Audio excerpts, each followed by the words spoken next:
hate crime and anti-Semitic hate crime that we've had and the work that we're doing to combat that. But I want to take this moment during Ramadan to talk about the positives that we get from our Muslim community, because, you know, in Ramadan, the average, the Muslim population gives to charity £700 a month, £700 during Ramadan. It's incredible that they're able to give that much of charity. And also, when you look at our public services and the contribution that is made, whether it's in our health system, our education system, in our local government, in all of our public services, we get an incredible amount from our Muslim community. And we couldn't be prouder, as Nick said in her comments. Rayner exposed. Angela Rayner caught red-handed trying to hide public funds for her personal interest. Something explosive has just surfaced inside the heart of government, and it wasn't meant for public eyes. A confidential memo quietly passed between two of Labour's most powerful women is now threatening to blow open a political and economic firestorm. It speaks of billions in fresh revenue. But the methods proposed, they could send shock waves through pension pots, investment portfolios, and high earners across Britain. And the most unsettling part, this wasn't leaked by opposition forces or unearthed through official scrutiny. This memo came from inside the machine. So, what exactly is Angela Rayner planning behind closed doors? Let's break it down anew. Political firestorm is erupting at the very top of the Labour Party. This time, not over policy announcements, but a leaked confidential memo from Deputy Prime Minister Angela Rayner. The 2.5-page document, submitted to the Treasury back in March and recently obtained by the Telegraph, proposes a sweeping tax raid that could hit millions of British savers, investors, and high earners. Its contents are already fueling fierce backlash both inside and outside the party. Rayner's memo, titled Alternative Proposals for Raising Revenue, calls for at least 8 separate tax hikes with estimated revenues of £3 billion to £4 billion a year. But analysts warn the real figure could be much higher, as several of the proposed changes don't yet have formal costings attached. So what exactly is being proposed? Among the most controversial is a move to reinstate the pension's lifetime allowance. This limit, scrapped by the Conservatives in 2023, had previously capped tax-free pension savings at just over £1 million. Once exceeded, savers were hit with hefty tax penalties. Reintroducing it could reportedly net up to £800 million annually, but at a steep cost to middle-class professionals who've spent decades building retirement pots. Another bombshell. Abolishing inheritance tax relief on shares in the alternative investment market AIM. This little-known exemption has been used by wealthier families to pass down investments without triggering inheritance tax. Axing the relief entirely could bring in as much as £1 billion per year, effectively making it harder for families to preserve generational wealth, and it doesn't stop there. Rayner also recommends scrapping the £500 tax-free allowance on dividend income while increasing dividend tax rates for wealthier investors. These moves would disproportionately hit entrepreneurs, small business owners, and those relying on dividend income for retirement, many of whom are already being squeezed by inflation and interest rate hikes. Perhaps most striking is her proposal to freeze the additional rate income tax threshold, currently 1 to 5, 140 beyond 2028. Wealth manager Quilter estimates this could rake in £1.83 billion in the 2029 to 2030 fiscal year alone. In practice, it would mean more high earners being dragged into the top tax bracket, not through any change in their real income, but simply because the threshold isn't keeping pace with inflation, and for businesses, particularly banks, Rayner doesn't hold back. She suggests increasing the corporation tax for banks from 28% to 30%, a sharp rise that risks sending chills through the City of London, The timing and content of the memo have ignited deep divisions within labor.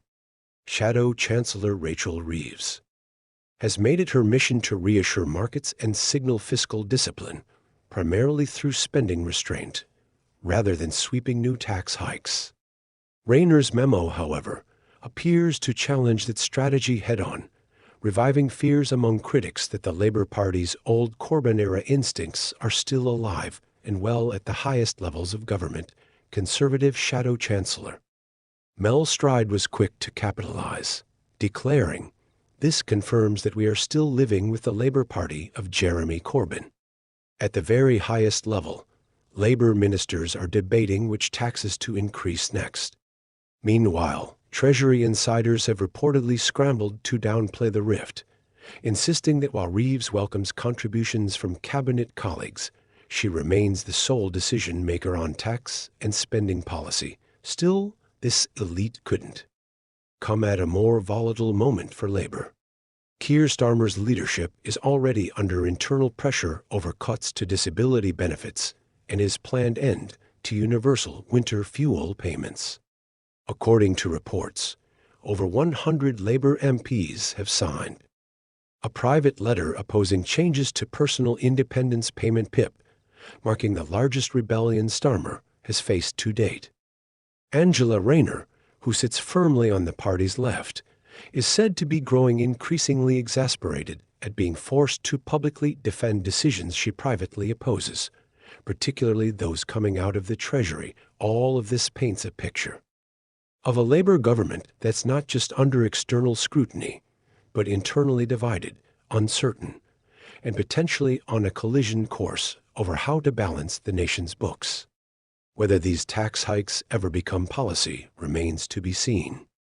But one thing is clear. The idea of a secret memo plotting billions in new taxes, hitting pensions, inheritance, investment, and income, is already leaving many voters wondering just how much of their hard-earned savings will be left standing if Labour gets its way. In other news, British taxpayers will be paying thousands of pounds for an asylum seeker's dog to stay in the UK. It has been revealed that the migrant's German Shepherd crossed the Channel in a small dinghy and reportedly needs to be kept isolated to prevent the spread of infectious diseases and for a full checkup.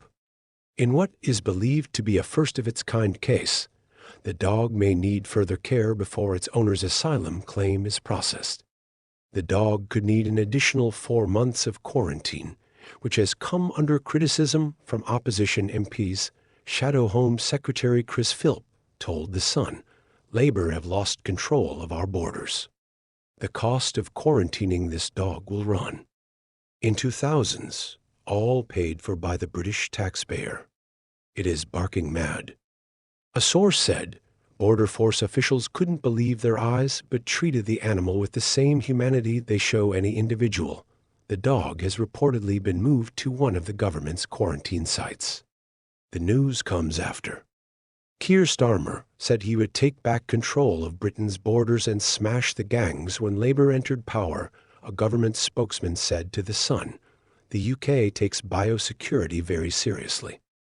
Where an animal comes from an unlisted country, it is placed in quarantine to prevent dangerous diseases like rabies coming into the country." The German Shepherd joins 12,699 human migrants who have crossed the Channel so far this year. Reform UK leader Nigel Farage recently criticized the Prime Minister's position on stopping small boat crossings, branding Labour's "smash the gangs" migration policy an absolute failure.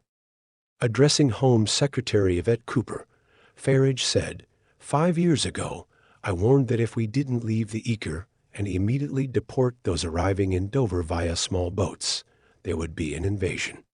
And sure enough, I was right."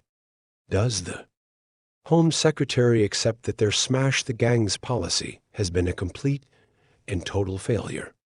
And if that's the case, why should we believe anything else they say? What are your thoughts on what we discussed in today's video? Let me know down in the comments section below. If you have not yet already, make sure you do drop a like. on this video and subscribe to the channel for more British content. Thank you. Take care. Goodbye. The ripple effects of Angela Rayner's leaked memo are already being felt far beyond Westminster.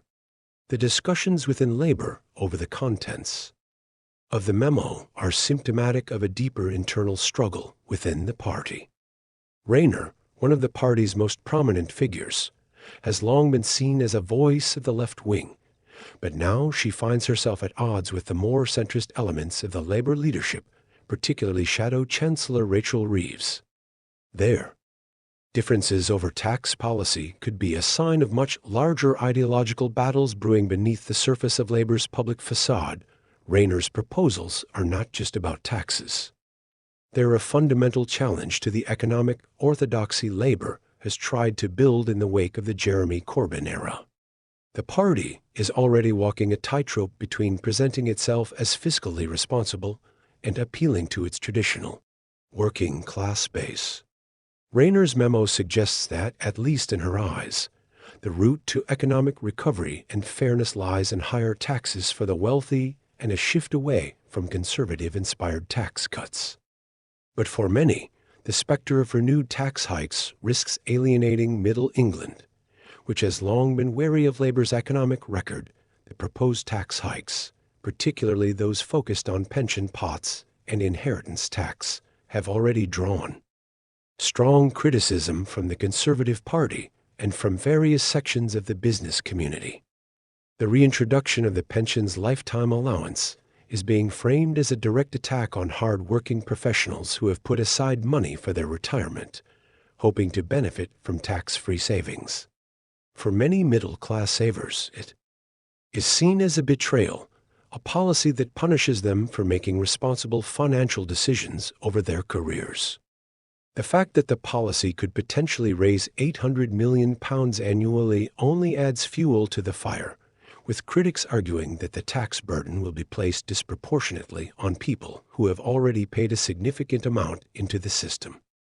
Over the years, on the inheritance tax front, the scrapping of the relief on shares in the alternative investment market AIM has stirred up similar concerns. The AIM is a key investment platform used.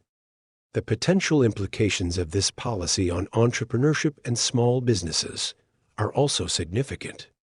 Entrepreneurs, who are often reliant on dividends and other forms of income that could be taxed more heavily, may view these proposals as a direct threat to their livelihoods. Many small business owners already feel the squeeze from rising operating costs, inflation, and the economic uncertainty caused by the pandemic and subsequent recovery. Additional taxes could make it harder for them to invest in their businesses, pay their staff, and secure their future. Rayner's call for increased corporate taxes, particularly for banks, adds another layer of complexity to the issue. While some may argue that banks should contribute more to the national coffers given their role in the financial system, others will view this as a potentially disastrous move for the economy. If the UK banking sector becomes less profitable due to higher taxes, it could result in higher costs for consumers, reduced lending to businesses, and even job cuts within the industry. In an already fragile global economy, these potential outcomes could harm the very people that Rayner claims her proposals are meant to help: small businesses, workers, and investors.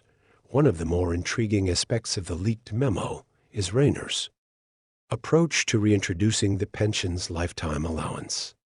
This policy would hit middle-class professionals who have diligently saved for retirement, only to see their savings taxed heavily once they exceed a certain threshold. The confirmation of recession For many, exposes a retirement government and a planning prime minister is seen as a personal completely responsibility, and the thought of having those hard-earned savings taxed at a high rate could provoke widespread backlash. The Conservative government's decision to scrap the pension cap in 2023 was widely seen as a win for savers, and its reintroduction would undoubtedly be controversial. Rayner's memo, however, presents a dilemma for Labour. On one hand, it advocates for Today, the fiscal OBR has recognised the responsibility and benefits fairness, of our plan to targeting get those Britain who have building. accumulated substantial wealth. On the other, it risks alienating the very people Labour has sought to appeal to, the middle class, and those who have worked hard to save for their futures. While Labour may argue that these tax hikes are necessary to fund public services and address the growing inequalities in society, the political reality is that voters may see these proposals as a punishment for their success. As the battle over the party's economic direction rages on, Starmer's leadership is becoming more precarious. The internal divisions within Labour over tax policy are indicative of the wider challenges the party faces in maintaining unity. For many voters, Starmer's ability to manage the party's internal disputes and present a clear, unified economic agenda will be crucial in determining whether Labour can regain power in the next election. The controversy surrounding Rayner's leaked memo comes at a time when Starmer is also facing criticism over his handling of key domestic issues, such as the ongoing austerity measures, cuts to welfare benefits, and his party's stance on immigration. Over 100 Labour MPs have reportedly signed a letter opposing cuts to personal independence payments (PIP), a sign that Starmer's grip on the party is beginning to loosen. If Rayner's proposed tax hikes are viewed as further evidence of Labour's left-wing agenda, it could lead to further divisions and undermine Starmer's ability to hold the party together. For Labour, the stakes could not be higher. As the country faces growing economic challenges, including a cost-of-living crisis, an uncertain international outlook, and the lingering effects of the COVID-19 pandemic, the party needs to present a clear, coherent vision for the future. The question remains whether Rayner's proposals will become official policy or whether they will be discarded as an internal power struggle within the party. Beyond the internal turmoil in Labour, the British public's perception of the party is also at risk. The growing sense of division and ideological uncertainty within Labour could alienate voters who are looking for stability and clear leadership. Whether or not Labour can overcome these internal conflicts and present a united front in time for the next general election remains to be seen. If Rayner's tax proposals do become policy, they could become a defining issue in the next election, further dividing the electorate and providing the Conservatives with ammunition to frame Labour as a party that would burden ordinary voters with higher taxes. What are your thoughts on the proposed tax hikes and the internal rift within Labour? Do you think Rayner's proposals are the right approach for the party, or do you believe they risk alienating key voters? Let me know your thoughts in the comments section below. If you haven't already, please like this video and subscribe to the channel for more updates on the latest political developments in the UK. Thank you for your continued support.